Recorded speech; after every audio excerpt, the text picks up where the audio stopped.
Даже един човек, който ми каза: "Бе, виждам те, ти си смело момче, искаш ли така да си шофьор на едни момичета? Шофьор на проститутки." И аз казвам: "Как ми се кара?" Алфа 33 беше. Хем, той ми даваше 1200 лева заплата. Колко време сте били шофьор на проститутки?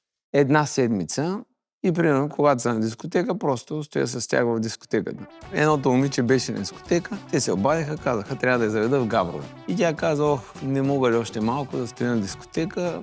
И аз казвам: "Бе, ти си решаваш, аз какво направя?" Те ми се обаждат, там клиента чака, аз викам: "Какво направя, тя стоя на дискотека?" И те ми казаха: "Някой път трябва да удариш един шамар." Аз викам: "Приятели, това не мога да го направя, напускам." Не съм взел пари за цялата работа, понеже не съм свършил работа. Продавал е и ментета на Тенджер и Цептер, но като е информирал клиентите преди това. Преди това съм правил един бизнес с тенджери. Много хора искаха това да си купят тенджери Цептер. Едната може би $800 или $1000, тогава в долари ги продаваха. Аз